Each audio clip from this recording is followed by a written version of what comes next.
Today on Trash Panda Off-Road, we're going to take care of that broken axle we have on the driver's side of the Trash Panda.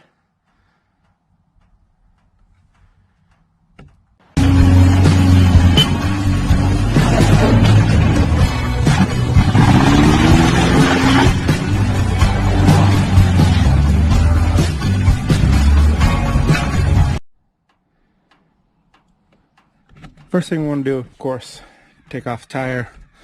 In my case, I'm running a spacer, so we took the spacer off. Okay, really first thing we got to do is put everything on jack stands so we're safe. Then we'll take the tire off, take the spacer off. This is what we're dealing with right there. The boot's torn. It's getting a clicking in four-wheel drive, so we'll go ahead and replace that.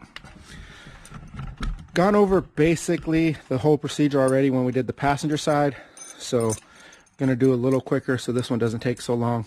Probably, hopefully, a shorter video.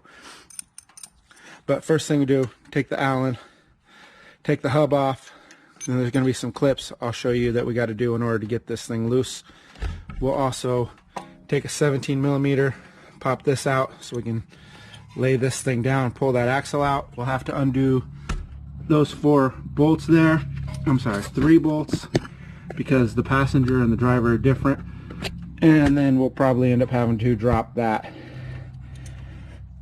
sway bar or steering stabilizer bar off as well, so we got enough play to get that axle out.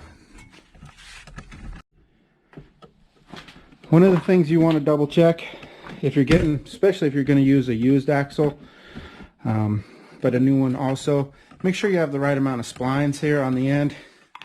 Real easy to do is just see if the hub goes on. And it looks like everything in there lines up perfectly and comes off just fine. So we have the right spline count on this thing. 96 and up have more splines, I believe. Could be less splines, not sure. But the 95 and down have different spline counts than 96 and up. So make sure you got the right ones so that your axle actually fits with the hubs you got. Okay, once we get the hub off, there's going to be one of those little spring-loaded type clips in here that fit into that groove. So you need these special hognose style pliers to get that thing off.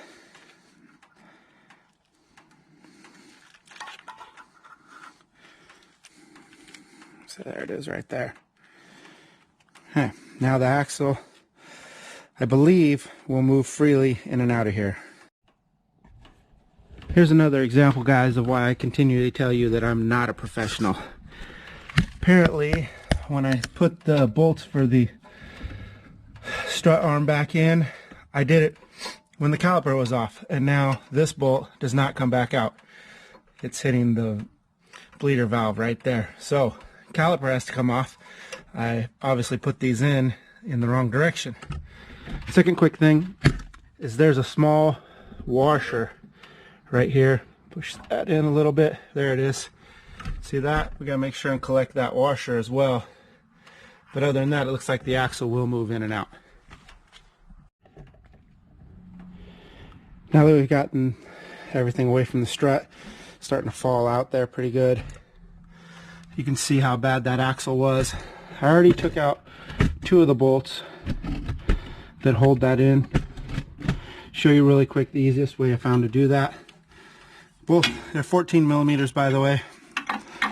So slide a box wrench in here on the back and then get your impact in there, and you should be able to get that thing loose. Camera in the way. Hopefully this one comes. This is the last one. I did the first 2 already off camera.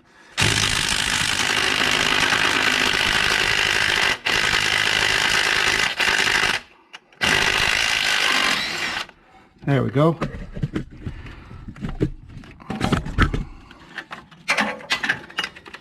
And it's going to be a nut, a washer, and a bolt.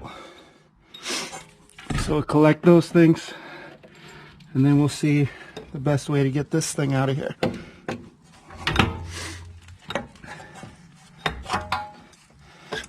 Hopefully it fits past this. Oh yeah, there we go. Maybe.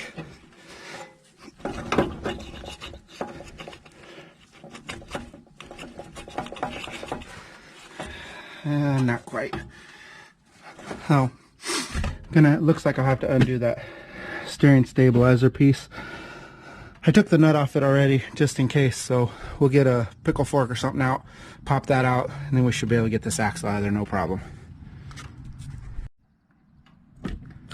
Actually, turns out I didn't need to take that off. Just had to wiggle it up and push that back end a little further. I already dropped the new one in, and it was really pretty simple. Just put it up there past the front diff section, line it up down here, and just slide it right in. It really wasn't that difficult. And then we just match this up to the way it should be.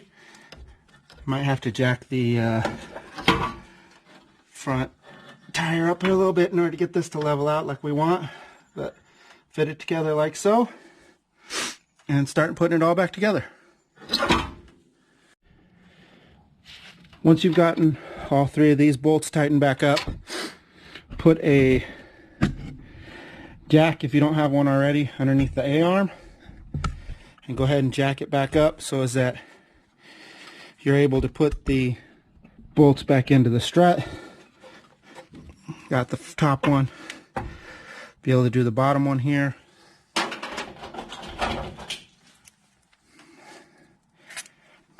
Put them in the correct direction. Give that one a little wiggle here in a minute. Maybe it needs a little coercion. Perfect. And then if you see here, you can push the axle out enough to put that washer and hopefully that C-clip back on there. There it is, guys, all back together. Got it back in, got it in back there. So didn't have to undo that. Do have to undo this, both of these. So 17 millimeter. If you have a spacer lift, make sure you put your camber bolts back in, or if you did what I did and just grind out the back of the strut, make sure you put a jack or something here and then get this pushed all the way back like it should be. Get the hub back on, make sure you lock and unlock freely like it's supposed to, and I'll put the spacers back on and a set of tires, and that's it. Thanks a lot for watching, guys. Hope you enjoyed the content. Follow me along at Trash Panda Off-Road on the Instagram. Put your comments down below, and we'll see you guys on the next one.